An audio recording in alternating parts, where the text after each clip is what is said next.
ورحمة الله وبركاته. أهلا بكم معنا في فيديو جديد إن شاء الله. النهاردة هنتكلم عن الجولة السادسة في الدوري المصري. طبعا احنا عارفين شغالين كأس عالم وكلام من ده، بس برضه ما ننساش إن الدوري بتاعنا بيتلعب إن شاء الله. الأسبوع السادس هيتلعب أيام التلات 6/12 في ماتش، والأربع 7/12 في 4 ماتشات، والخميس 8/12 في 4 ماتشات.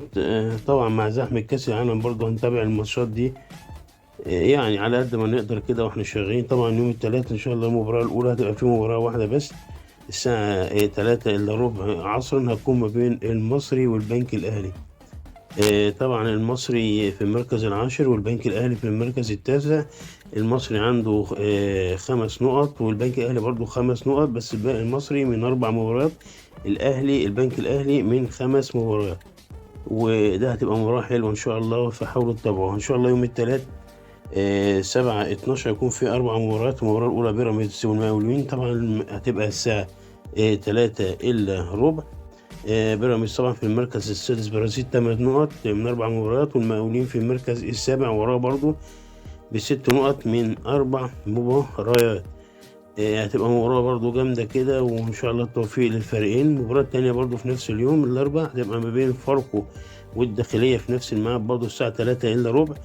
فاركو في المركز الثامن ب6 نقط من 5 مباريات، والداخلية في المركز ال18 بنقطة واحدة من 4 مباريات. يعني مباراة يعني مش عارف، حاسس هي راح لمة فاركو كده. المباراة التالتة طبعا هتبقى يوم الأربعاء مباراة الأهلي، ويكون موعدها الساعة 5. غزل المحلة مع الأهلي. غزل المحلة طبعا في المركز الثالث ب10 نقط، والأهلي في المركز الأول ب12 نقطة من 4 مباريات. أما غزل المحلة 10 نقط من 5 مباريات. مباراة هتكون الساعة 5 هتكون مباراة يعني جامدة طبعا في المحلة، لا وضعها مختلف عن أي مباراة، يعني يكون للأهلي خارج أرضها. طبعا المباراة الأخيرة هتبقى معانا، هتبقى مباراة الجيش والزمالك. دي هتكون الساعة 7 مساء. الزمالك طبعا، الجيش طبعا هيبقى في المركز ال14 ب4 نقط من 4 مباريات. الزمالك طبعا متدهور اليومين دول في المركز الخامس، عنده 8 نقط من 4 مباريات. لو جينا بصينا على اليوم التالت كده، هيكون مباراة يوم التالت هيبقى يوم الخميس 8/12، هيبقى فيه 4 مباريات. هتبقى المباراة الأولى ما بين إنبي وحرس الحدود الساعة 3:15. المباراة دي برضه هتبقى جامدة كده. طبعا إنبي في المركز ال12 ب5 نقط من 5 مباريات، وحرس الحدود في المركز ال17 بنقطة واحدة يتيمة من 4 مباريات.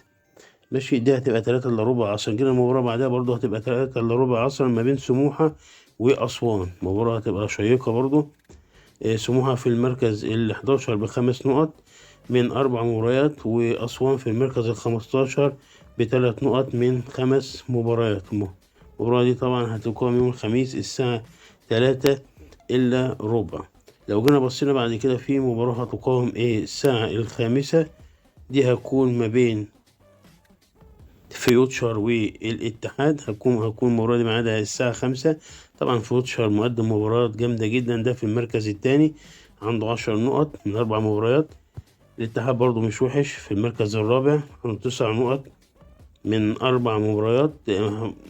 حاسس كده المباراة هتبقى جامدة أوي أوي زيادة عن اللزوم يعني. لو جينا وصلنا المباراة الأخيرة في الجولة السادسة، هيبقى برضو معانا يوم الخميس، هتقام الساعة 7 ما بين سيراميكا كليوباترا والإسماعيلي. مباراة جامدة جدا. سيراميكا في المركز ال14 ب3 نقاط من 4 مباريات. إسماعيلي طبعا في المركز ال16 بنقطة يتيمة من 4 مباريات. هتقام الساعة 7. وده كل ما لدينا في الفيديو. السلام عليكم ورحمة الله وبركاته.